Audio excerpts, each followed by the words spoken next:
Assalamualaikum dan salam hormat. Jurnal Bernama kembali minggu ini dengan lagi paparan menarik buat penonton Bernama TV. Buku dan kehidupan memang tidak dapat dipisahkan. Dalam sudut Islam juga, membaca dituntut oleh agama. Ke arah mencapai wawasan untuk menjadi negara berpendapatan tinggi pada 2020, modal insan di Malaysia perlu dilengkapi dengan pelbagai ilmu bagi melangkah sebagai negara maju.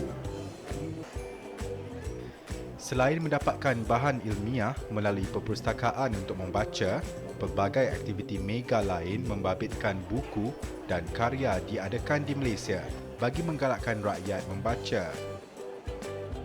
Antaranya Pesta Buku Antarabangsa Kuala Lumpur 2015 yang diadakan di Pusat Dagangan Dunia Putra PWTC. Ikuti bingkisan disediakan wartawan kami Hilman Jamil yang berkesempatan ke sana baru-baru ini. Pesta Buku Antarabangsa Kuala Lumpur 2015 yang merupakan anjuran kali ke-34 telah pun berlangsung pada 24 April sehingga 3 Mei ini. Jadi jangan lepaskan peluang anda untuk mendapatkan buku terbaru keluaran dari serata negara Asia Tenggara termasuk Arab Saudi. Memasuki edisi ke-34 penganjurannya, Pesta Buku Antarabangsa Kuala Lumpur tahun ini mempunyai kelainannya yang tersendiri. Menurut pengarah Majlis Buku Kebangsaan Malaysia, Abdul Wahab Ibrahim, selain pameran buku, pelbagai aktiviti sampingan seperti bual bicara hasil karya dipentaskan bagi tatapan pengunjung yang hadir. Dan untuk tahun ini, konsep yang kita bawa ialah bukan sahaja dia merupakan satu expo dan pameran serta jualan buku, tetapi juga kita meraihkan pembacaan dan pengkaryaan dalam industri buku kita. Sebab itulah aktiviti pentas kita tiap jam tu ada sahaja pengisiannya. Sebanyak 906 gerai buku disediakan dengan 325 syarikat penerbitan terlibat dari serata negara ASEAN, bahkan turut disertai oleh penerbit dari Amerika Syarikat, United Kingdom dan Arab Saudi. Abdul Wahab berkata, tahun lepas sahaja sejumlah 2.4 juta pengunjung dicatatkan ke pesta buku ini. Untuk 2015, beliau menjangkakan 3 juta orang akan mengunjungi Pesta Buku Antarabangsa Kuala Lumpur pada sepanjang 10 hari ia diadakan. Katanya, rekod itu sekaligus menunjukkan industri buku negara mengalami peningkatan hasil yang menjana ekonomi Malaysia. Kita punya misi dalam untuk industri buku negara ni ialah kita nak besarkan nilai pasaran penerbitan dalam negara. Sebab itu kita kalau ikut saranan UNESCO untuk negara maju, setiap 1,000 penduduk kena ada satu judul penerbitan. Jadi kalau kita ada 30 juta penduduk, maknanya setiap tahun kita kena keluarkan 30 judul buku yang baru. Abdul Wahab berkata, setiap tahun industri buku negara menjana kira-kira 26 bilion ringgit kepada ekonomi Malaysia.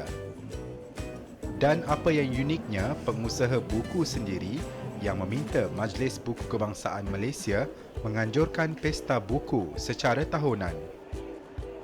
Ini memandangkan jumlah pendapatan begitu besar boleh dijana menerusi pesta buku.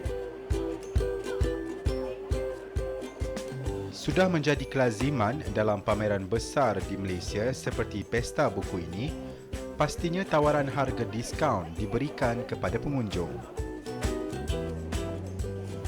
Dan waktu cuti hujung minggu mencatatkan kadar pengunjung paling ramai. Pengunjung juga boleh mendapatkan maklumat lanjut mengenai gerai di Pesta Buku Antarabangsa Kuala Lumpur 2015 dengan melayari laman webnya. kita ada info dekat kita punya laman web www.kualalumpurbookfair.com.my. Para pengunjung boleh mendapat info yang lengkap dekat situ, ataupun kita ada Facebook, kita ada Instagram, Pesta Buku Antarabangsa Kuala Lumpur. Namun bagi pengunjung, kesesakan dalam dewan berprestij ini bukanlah halangan untuk mendapatkan bahan ilmiah kesukaan mereka. Anak saya sebenarnya tahun ni SPM, so dia datang ni memang nak cari buku rujukan. Lepas tu memang dia minat fiksi punya novel lah. So sekarang ni memang dia tengah cari fiksi dululah. Harga ditawarkan macam mana? Harga Alhamdulillah lah, lebih murah pada yang kat luar dan yang sebelum ni lah. Dia depend lah. Kalau macam buku indie tu, dia salah satu cara yang penerbit cuba tarik minat remaja sekarang untuk pemuda suka membaca. Nampak ada perubahan lah daripada semasa, daripada tahun-tahun yang lepas. Ada kelainan sikit lah. So, berbeza lah pada dulu dengan sekarang ni. Apa yang jelas, galakan membaca memang perlu dipupuk dari kecil bagi menjadikannya satu budaya. Hilman Jamil untuk Jurnal Bernama.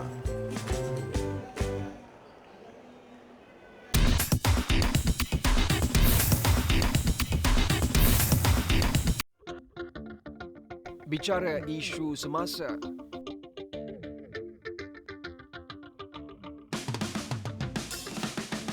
Merangkumi segenap ruang. Semuanya dalam Ruang Bicara secara langsung Isnin hingga Jumaat hanya di Bernama TV.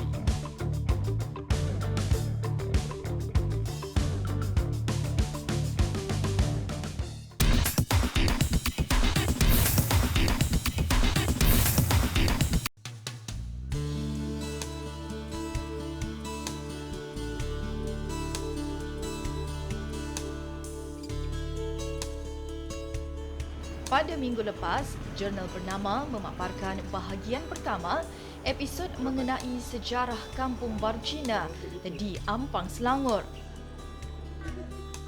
Kampung baru itu adalah antara yang terawal dibina bagi menempatkan penduduk yang tinggal berhampiran hutan yang terancam dengan serangan ganas komunis pada zaman darurat tahun 1950-an.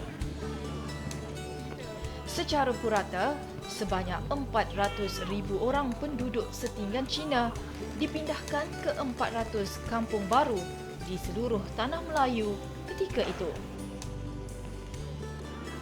Wartawan Jurnal Bernama Yap Yin Ching, Tan Swee Cheng dan Alice Conwell telah melawat perkampungan itu untuk mengetahui dengan lebih lanjut tentang kehidupan penduduk di situ. Ikuti laporan bahagian kedua mereka ini.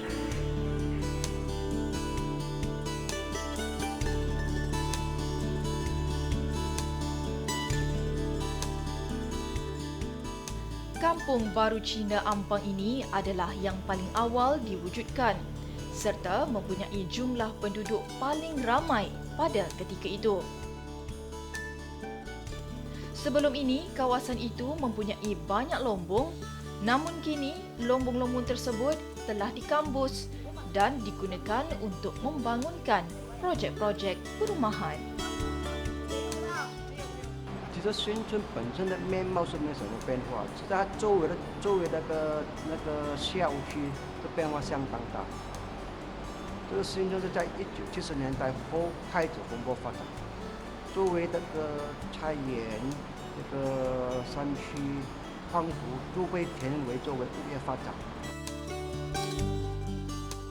Ketua Kampung Yap Kok Siong berkata, kampung baru itu mempunyai kira-kira 1,000 rumah dengan kira-kira 3,000 penghuni yang mencakupi 3 generasi.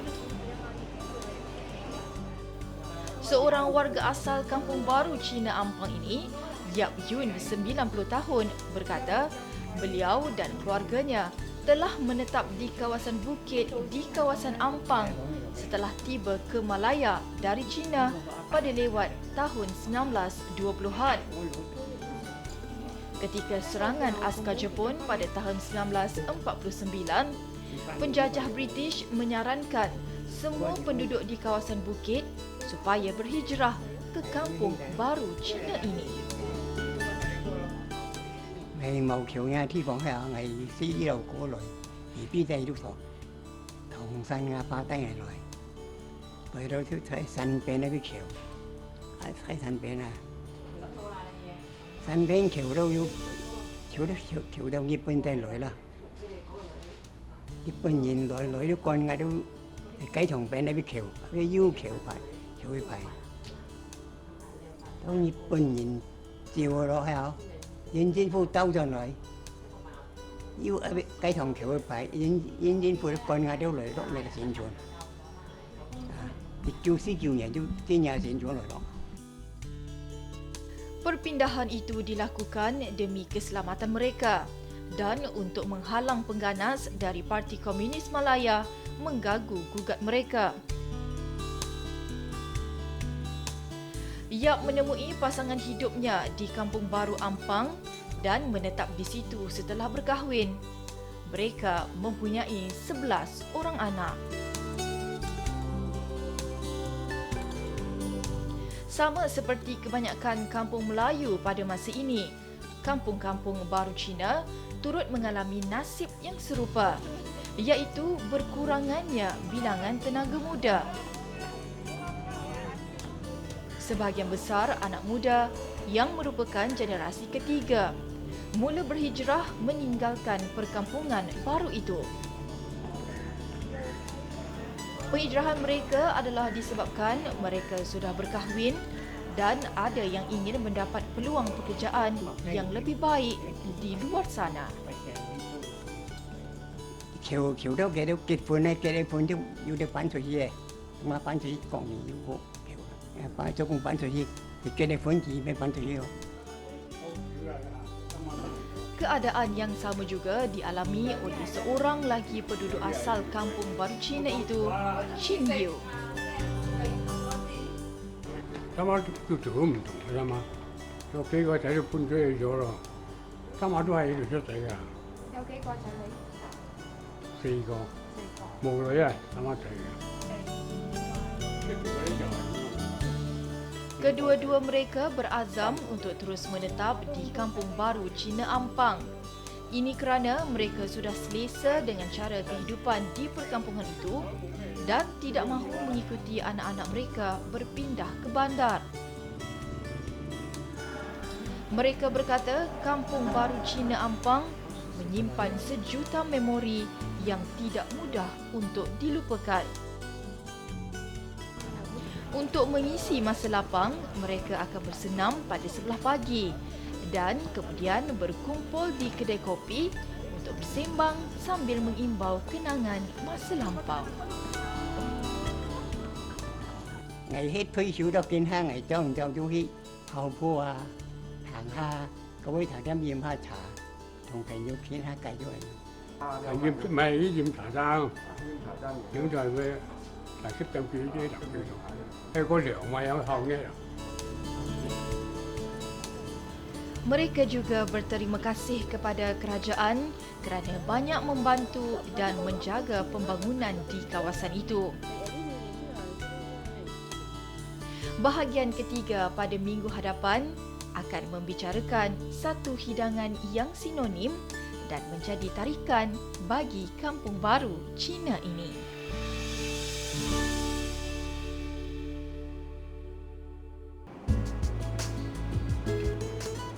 Konsep restoran kafe dengan tema yang khusus kini semakin popular di tanah air kita.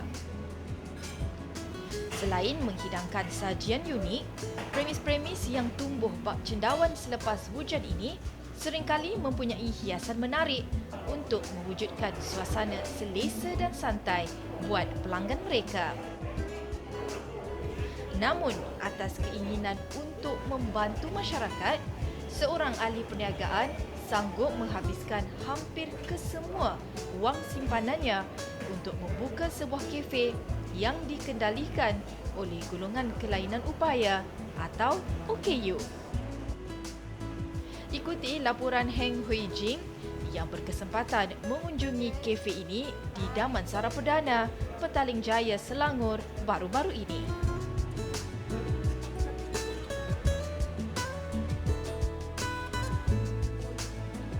Dengan pengalaman selama 15 tahun dalam perniagaan makanan dan minuman, Dr. Alan Teh telah membuka kafe tersebut dengan satu visi yang murni untuk membantu golongan OKU meningkatkan keyakinan diri, berdikari dan menceburkan diri dalam dunia perniagaan.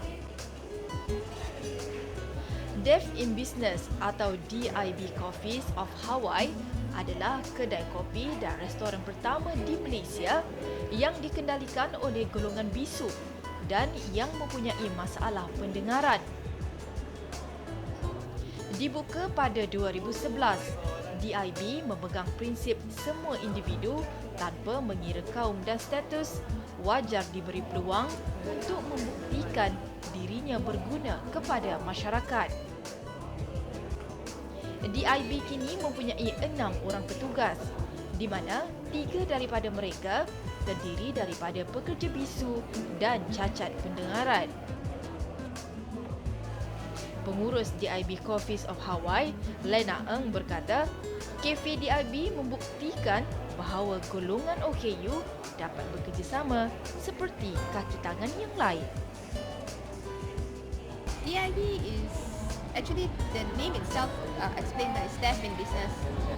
Okay, so this is a place whereby they can join us, they can join normal people, and we can work together. I myself find it very interesting to work with them. They can be funny, they can, of course, sometimes they get angry, you know. They are very nice, lovable people, you know, just like you and me. Sometimes we have up, you know, the mood. Sometimes our mood is down, sometimes we are sad, sometimes we are happy. Ng berkata pihaknya tidak pernah menerima aduan daripada pelanggan mengenai mutu kerja mereka. Bahkan kesemua pekerja mereka mampu mengambil pesanan dan menyediakan makanan dengan cekap setanding kafe dan restoran lain. Chua Yu Wei dan Kok Jian Cheng, dua kaki tangan yang mengalami masalah pendengaran, teruja apabila diberi peluang bekerja di restoran itu. Kok yang bertugas sebagai juruwang dan barista berkata, golongan istimewa seperti mereka sukar mencari pekerjaan untuk menyara kehidupan.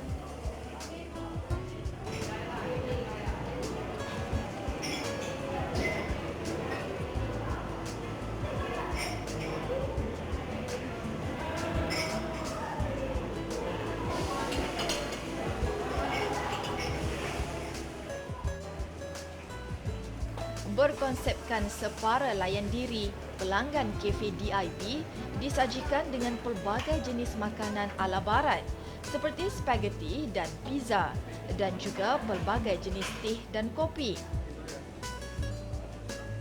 Beberapa pelanggan yang ditemui turut memuji konsep restoran tersebut. Malah, mereka dapat menikmati makanan ala barat dengan harga yang berpatutan.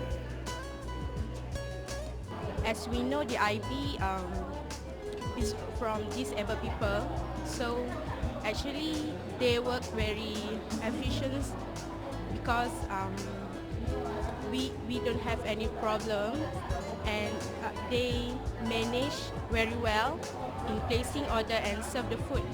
The restaurant, the service level is as like any other restaurants. In fact, for this cafe, the service is above expectation.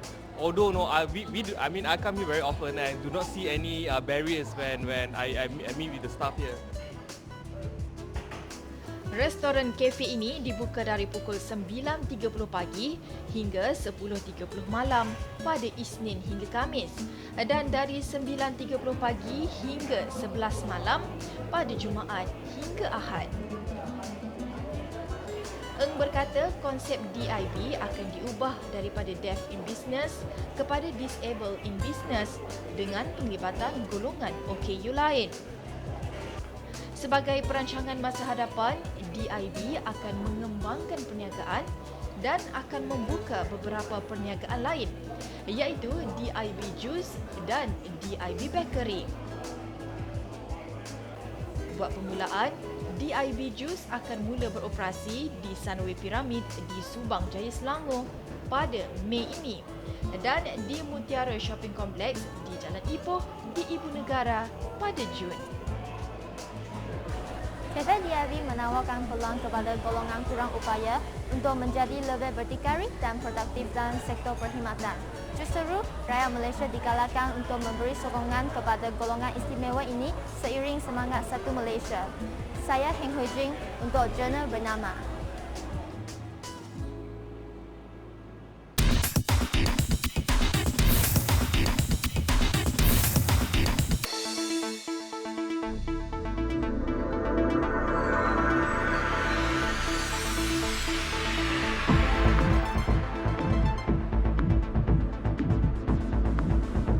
Issues, latest headlines, illuminating visuals, everything right and now on Bernama News.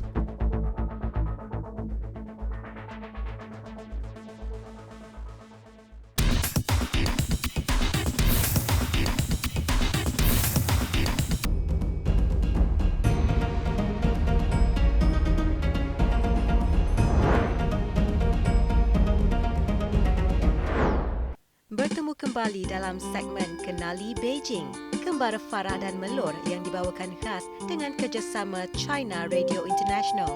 Pada minggu ini, Farah dan Melur akan menceritakan mengenai keenakan makanan popular di China, iaitu itik panggang. Jom saksikan. Seorang daripada penonton tu, Encik Daniel dari Indonesia, katanya khusus ingin tahu tentang itik panggang. Itik panggang? Itik panggang atau kalau dalam bahasa Inggeris itu Peking duck. Bagi pelancong yang beragama Islam, dah tentu nak cari yang halal kan? Betul. Kalau nak cari yang halal, saya tahu ada satu restoran, Hong Bing Lo. Hong Bing Lo? Oh, tahu. Kalau macam tu, mari kita makan di Hong Bing Lo. Okey, jom. Jom.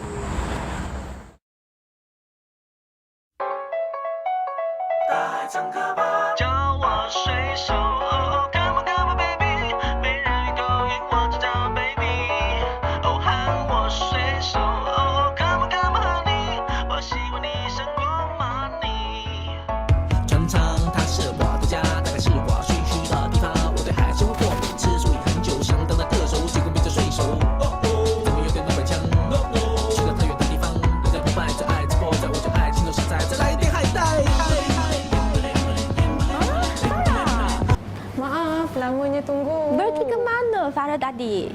Itulah saya ada cerita nak beritahu Melo ni. Itik panggang. Saya pergi belajar masak itik panggang. Belajar masak itik panggang? Ya, betul, saya belajar masak itik panggang. Ada seorang syifu yang ajar saya. Ya ke? Mana syifu? Inilah syifu saya.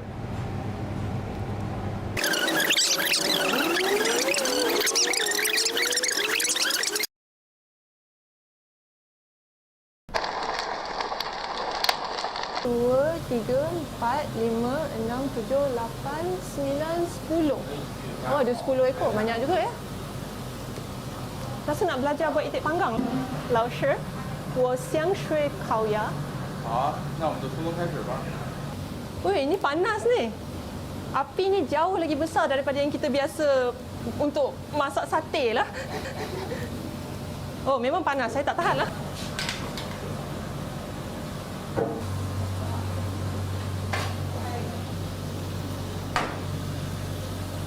Tak berapa berat tapi panjang. Susah sikit rasanya ikut tapi kita cuba dah. Itik perlu dipanggang dengan api yang perlahan untuk masa yang agak lama. Bagi orang yang tiada pengalaman memasak itik panggang macam saya ni, kerja ini memang tak mudah. Itik yang digunakan itu memang saiznya agak besar, jadi perlu berhati-hati.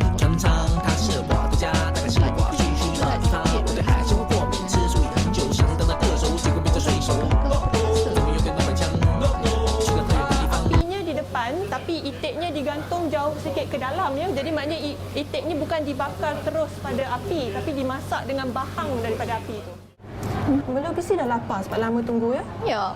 Tapi tak boleh makan macam ini ya. Kena hiris dulu ya. Ya. Okay, mari kita persilakan syifu untuk tolong hiris. Okey.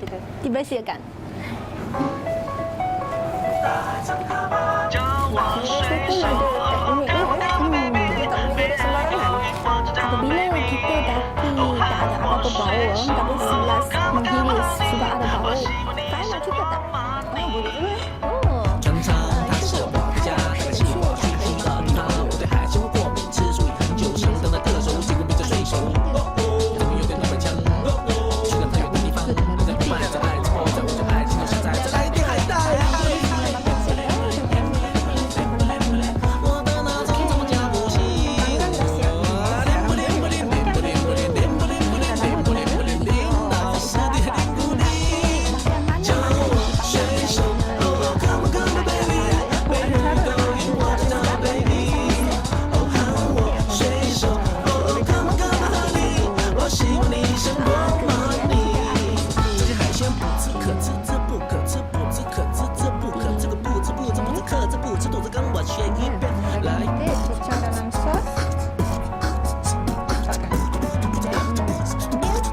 创建于1853年，至今有161年的历史。